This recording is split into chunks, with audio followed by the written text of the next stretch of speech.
Very good evening friends, কেমন আছেন সবাই? আশা করি সবাই ভালো আছেন এবং সুস্থ আছেন।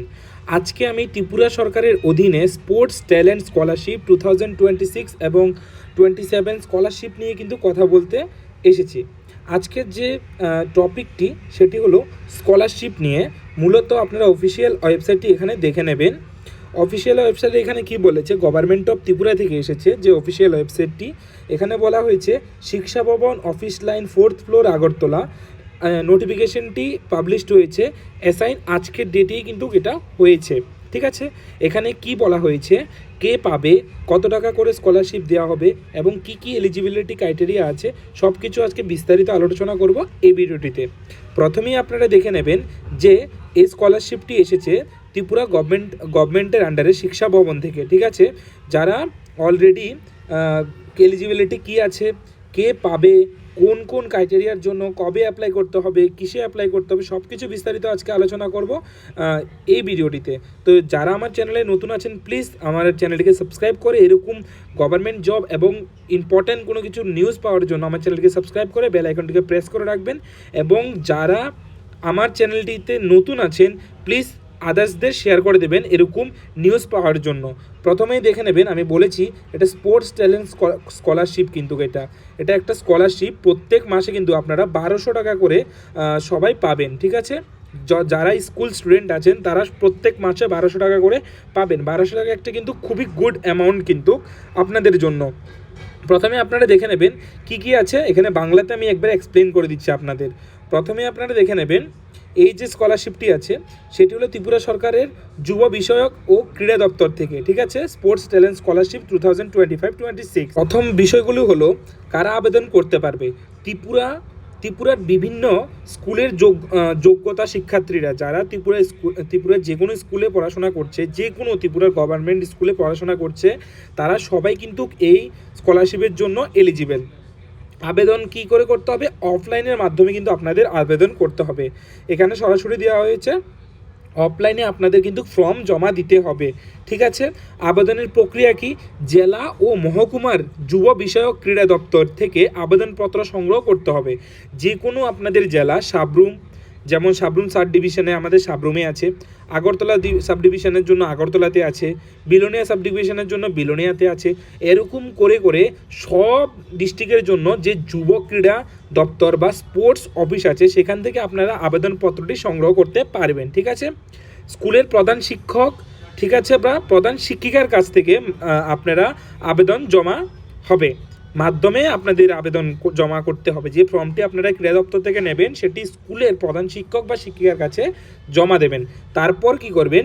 ডিডিওর স্বাক্ষর, অফিসিয়াল সিল, ঠিক আছে, মাস্ট নিতে হবে। অফিসিয়াল সিল ছাড়া কিন্তু এটা আপনাদের মানে হবে না। তাহলে অফিসিয়াল সিলটা কিন্তু বাধ্যতামূলক, এখানে বলে দেওয়া হয়েছে, না হলে আবেদন বাতিল হয়ে যাবে। তো ডিডিওর স্বাক্ষর প্লাস অফিসিয়াল সিল আপনারা নিতে ভুলবেন না। তারপর শেষ তারিখ কবে? 31 জুলাই, মানে এই মাসের পুরো মাসটা পুরো আছে, 31 তারিখ পর্যন্ত আপনাদের সময় আছে। মানে আরও মোটামুটি ধরে নিতে পারেন 28 দিন 29 দিন সময় আছে আবেদন জমা দিতে। তো যারা এখনও জমা দিননি বা জানেননি, প্লিজ সবার কাছে ভিডিওটি শেয়ার করে দেবেন। 1200 টাকা একটা খুবই ভালো অ্যামাউন্ট, প্রত্যেক মাসে স্কলারশিপ পাওয়া খুবই ভালো একটা অ্যামাউন্ট। নির্বাচন কিভাবে হবে? যোগ্যতার ভিত্তিতে নিম্নলিখিত ক্রমের নির্বাচন হবে। ঠিক আছে, জাতীয় স্তরের মানে স্টেট লেভেলে আপনাদের অংশগ্রহণকারী যে কোনো স্পোর্টসম্যান পাবে। যেমন যারাই স্টেট লেভেলে যে কোনো কোচিং করেছে, মানে গেমের মধ্যে যে কোনো ফুটবল, ক্রিকেট, এটা athletics, long jump, high jump, যে কোনো স্পোর্টসের আপনারা, ফুটবল হোক, এটা যে কোনো স্পোর্টসের আন্ডারে যদি আপনারা স্টেট লেভেলে শুধু অংশগ্রহণ করে থাকেন, স্টেট লেভেলে যদি সার্টিফিকেট থেকে থাকে, এটা এবার অফিসিয়াল সার্টিফিকেট বা আপনাদের ডিপ্লোমা সার্টিফিকেট বা আপনাদের জাস্ট ফর ট্রেনিং পারপাসে যদি কোনো সার্টিফিকেট থেকে থাকে, তাহলে আপনারা এটার জন্য এলিজিবল। ঠিক আছে, রাজ্য স্তরের ভিত্তিতে আপনাদের ইভেন্ট 1, 2 ও তার স্থানান্তরকারী যে কোনো কেউ অ্যাপ্লাই করতে পারবে। জেলা স্তরের ভিত্তিতে ইভেন্ট 1তম স্থান অধিকারী। এবার জেলার মধ্যেও আপনারা করতে পারবেন। যদি আপনার ডিস্ট্রিক্টের মধ্যে, যদি যে কোনো ডিস্ট্রিক্টে আপনার যদি সার্টিফিকেট থাকে যে স্পোর্টসে আপনি রানিংয়ের মধ্যে, অ্যাথলেটিক্সের মধ্যে 1 এসেছিলেন, মানে প্রথম স্থান অধিকার করেছিলেন জেলার স্তরের মধ্যে, তাহলে আপনিও কিন্তু এখানে এলিজিবল, আপনিও অ্যাপ্লাই করতে পারবেন। রাজ্য স্তরে দলগত খেলার চ্যাম্পিয়ন ও রানার আপও কিন্তু অ্যাপ্লাই করতে পারবে। রাজ্য স্তরের মানে স্টেট লেভেলের যে কোনো খেলোয়াড় যে চ্যাম্পিয়ন বা রানার্স আছে ও অ্যাপ্লাই করতে পারবে এখানে। জেলা স্তরের দলগত খেলোয়াড় চ্যাম্পিয়নও করতে পারবে, জেলাগত থেকেও করতে পারবেন। এখানে বয়স সীমা কত? বয়সের এখানে আবেদনকারীর সময় হলো 1 জানুয়ারি তারিখ থেকে অনুযায়ী 2000 মানে টোটাল 16 বছর আপনাদের কম হতে হবে। আপনাদের এখানে বয়স কিন্তু 16 বছরের কম হতে হবে। 16 বছরের যদি বেশি হয় তাহলে হবে না। 16 বছর পর্যন্তই আপনাদের ভ্যালিড মানা হবে। 16 বছরের পরে কিন্তু আপনাদের এখানে ভ্যালিড মানা হবে না। SC ST প্রার্থীদের ক্ষেত্রে প্রয়োজনে সর্বোচ্চ 3 বছর পর্যন্ত আপনাদের ছাড় দেওয়া হবে। আপনারা যদি ST এবং SC হয়ে থাকেন তাহলে আপনার 16 জায়গায় আপনারা 18, 19 বা 20 পর্যন্ত কিন্তু আপনারা ছাড় পেতে পারেন, আপনাদের দেওয়া হবে এখানে। কিন্তু ইউআর এবং ওবিসি ক্যান্ডিডেটদের কিন্তু এখানে 1 বছরের ছাড় বা 1 মাসেরও ছাড় দেওয়া হবে না, এখানে ক্লিয়ারলি মেনশন করা আছে। তো আপনারা কি করবেন, 1 জানুয়ারির মধ্যে কিন্তু আপনারা মানে 16 বছর পর্যন্তই কিন্তু আপনারা অ্যাপ্লাই করতে পারবেন। ST SC যারা তারা 3 বছর মানে 20 বছর বা আপনারা ধরে নিতে পারেন 19 বছর পর্যন্ত আপনারা অ্যাপ্লাই করতে পারবেন। ঠিক আছে, এখানে কি করেছে, এটা স্পোর্টস ট্যালেন্ট স্কলারশিপ 2026-27 মধ্যে সংগ্রহীত বিজ্ঞপ্তির আবেদন অফলাইনে ফর্ম ফিল আপ করতে হবে 31 জুলাইয়ের মধ্যে। ঠিক আছে, আপনাদের জমা দিতে হবে শিক্ষা দপ্তরের, এবং আপনারা অফিসিয়াল ফর্মটি একবার দেখে নেবেন। অফিসিয়ালের এখানে যে ফর্মটি আছে সেখানে হলো এই ফর্মটি আপনার পুরো ফিল আপ করতে হবে। এই ফর্মটি আপনি পুরো এখান থেকে ডাউনলোড করে আপনার ফিল আপ করতে পারেন। যারা ফিল আপ করতে চান তারা প্লিজ আমাকে কমেন্ট সেকশনে বলে দেবেন, আমি নেক্সট ভিডিও কি করে ফিল আপ করতে হবে, কি আসল বিষয় এবং আপনারা কোথা থেকে ফর্মটি পাবেন। না হলে পিডিএফটি যদি চাই তাহলে আমাকে কমেন্ট সেকশনে বলে দেবেন, আমি পিডিএফটি আপনাদেরকে পিন করে দেবো।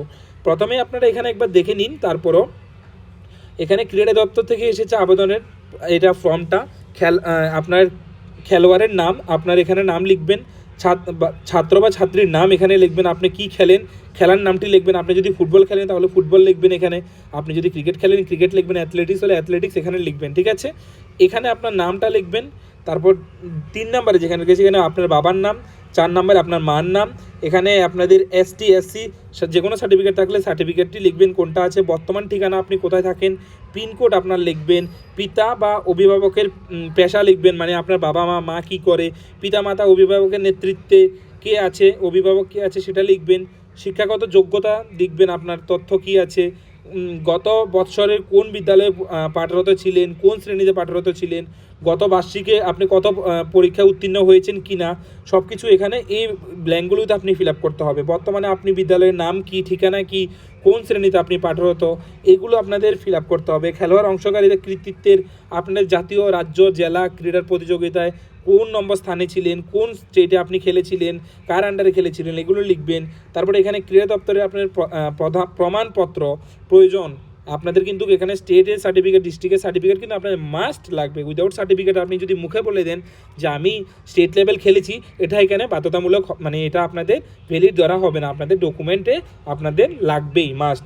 কোথায় আপনি হয়েছেন, পেয়েছেন, বাৎসরিক আপনার অর্থমূল কত টাকা, আপনাদের আয় কত টাকা, বাড়ির ফ্যামিলি ইনকাম, কোন বছরে কোন খেলার জন্য পেয়েছেন, আপনি কত টাকা পেয়েছেন, কোন বছর খেলেছেন।